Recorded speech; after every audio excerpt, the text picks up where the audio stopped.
আপনিও কি WBCS officer হওয়ার স্বপ্ন দেখছেন? তাহলে প্রথমেই বলে রাখি, সিংহ বনের রাজা হলেও তাকেও কিন্তু খাদ্যের জন্য পরিশ্রম করতে হয়। সিংহ ঘুমিয়ে থাকলে তার খিদের জ্বালা কিন্তু কোনোভাবেই মিটবে না। অর্থাৎ শুধু স্বপ্ন দেখলেই হবে কি, স্বপ্নের সাথে সেটা বাস্তবায়ন করারও চেষ্টা করতে হবে। আপনি শুধু ডব্লিউবিসিএস অফিসার হওয়ার স্বপ্নটাই দেখে গেলেন, অথচ কোনো পরিশ্রম করলেন না। তাহলে আপনার স্বপ্নটা সত্যি হবে কি করে? আপনার স্বপ্ন তো স্বপ্নই থেকে যাবে। কারণ খুব পরিষ্কার, যে ঘুমিয়ে থাকে তার স্বপ্নও ঘুমিয়ে থাকে।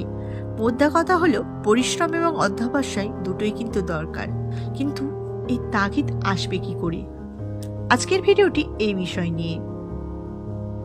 প্রথমত, আপনার যদি মনে হয় আপনার যে কোনো চাকরি দরকার এবং সেজন্য একই সাথে এসএসসি স্কুল, এনইটি, এসিটিউ, college service, SSC central, bank, rail, LIC, corporation, WBC, এসআরএসরা এবং অন্যান্য পরীক্ষাগুলো একসাথে নিয়ে বসে গেলেন, যে কোনো একটা পেলেই হলো, সে গ্রুপ ডি হোক বা কলেজ সার্ভিস বা ডব্লিউবিসিএস, সব তাল গোল পাকিয়ে দিলেন।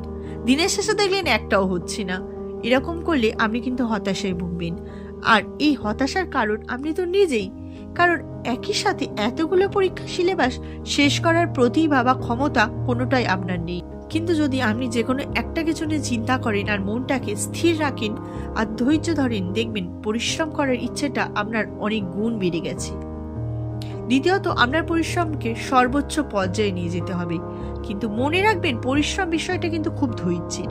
কেউ দিনে 4 ঘন্টা পড়েই বলে আমি অনেক পরিশ্রম করেছি, আবার কেউ 14 ঘন্টা পড়েও বলে আরেকটু বললে ভালো হতো না। আপনার পরিশ্রম হলে সাফল্য আসবে। আপনার যতটা পরিশ্রম হলে সাফল্য আসবেন, আপনি ততটাই করবেন। দরকার হলে ভুলে যান আপনার স্বাদ আহ্লাদ, ঘুরতে যাও, পিকনিক। আমি কিন্তু বারণ করছি না, তবে একটু কম করুন এবং অন্যের পেছনে সময় কম দিন, পড়াতে সময় দিন। আর যদি কেউ আপনার সাথে ফালতু বকতে আসে, তাহলে জাস্ট ইগনোর করে যান। তৃতীয়ত, আকাঙ্ক্ষা। এটা কিন্তু খুব দরকারি। এটা ছাড়া আপনি বেশি দূর এগোতে পারবেন না। সময়কে সুষ্ঠু কার্যকরী হিসেবে ব্যবহার করুন, কারণ ডব্লিউবিসিএস রাজ্যের সবচেয়ে বড় চাকরি। তাহলে আপনার অসুবিধা কোথায়? আপনি তো হাতে অনেকটাই সময় পাচ্ছেন সাফল্য পাবার জন্য। তাহলে দেরি কেন? আজ থেকে শুরু করে দিন। এক্ষেত্রে দেখবেন, যারা যারা চাকরি করছে তারা কেউ সংসার সামলে চাকরি পেয়েছে, আবার কেউ ছোটখাটো কিছু কাজ করে অনেক নিঃস্ব জায়গা থেকে উঠে এসেও কষ্ট করে চাকরি পেয়েছে। এবারে আসি অন্য একটা দিক।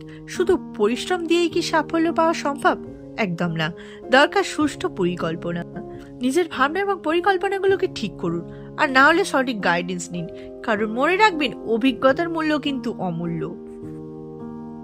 এবং আরো দুটো বিষয় আপনার জন্য খুব দরকার বন্ধুরা। এর মধ্যে কিছু কিছু বিষয় আছে যেগুলো আপনার নিজেকে রপ্ত করতে খুব সমস্যা হতে পারে। এর মধ্যে economics, constitution and English, prelims এবং মেন্স উভয় ক্ষেত্রেই, ম্যাথ, জিআই, জিওগ্রাফি এবং সায়েন্সের কিছু অংশ। সেক্ষেত্রে আপনাকে অবশ্যই একজন বা দুজন অভিজ্ঞ গাইডেন্সের প্রয়োজন। আর দ্বিতীয়টি হলো একটা কার্যকরী নোট। এই মুহূর্তে পিএসসি যে প্রশ্ন দিচ্ছে তাতে বুঝতে হবে কোনো জাতীয় প্রশ্ন এটা হতে পারে। সেজন্য পর্যাপ্ত আপনার প্রস্তুতি দরকার। বস্তা পচা বাজারি আজে বাজে নোটের দিন শেষ। এই লেভেলে নোট বানানোর জন্য প্রচুর পরিশ্রম দরকার, যেটা বস্তা পচা নোট দ্বারা সম্ভবই নয়। আপনারা নিজেরাও বানাতে পারেন, তবে এই বিষয় নিয়ে অভিজ্ঞতা কিন্তু থাকতে হবে।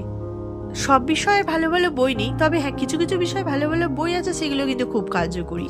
কিন্তু সমস্যা একটাই, খুব মোটা এবং কিছু ক্ষেত্রে একাধিক বইয়ের দরকার হয়।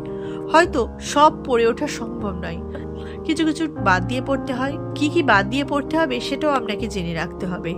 আর তাছাড়া এই বইগুলো পরীক্ষার আগে আপনি রিভিশনও করতে পারবেন না। সেই জন্য দরকার ভালো এবং সমৃদ্ধ নোট। এই নোট থাকলে পরীক্ষার আগে সবচেয়ে বড় সুবিধা হলো রিভিশন করা। এটাই কিন্তু সাফল্যের আসল চাবিকাঠি। তো বন্ধুরা, ভয় পাবেন না, সামনের দিকে এগিয়ে যান আর পড়াশোনা করুন। আর পড়াশোনার পেছনে নির্দিষ্ট সময় দিন, আপনারা ঠিক সাফল্য পাবেন। তো আজকের ভিডিওটা এই পর্যন্ত। আর যদি কোনো উপকারে লাগে তাহলে প্লিজ কমেন্ট করে জানাবেন এবং লাইক, শেয়ার ও সাবস্ক্রাইব করে আমার পাশে থাকবেন। আমার সাথে এতক্ষণ থাকার জন্য অনেক অনেক ধন্যবাদ।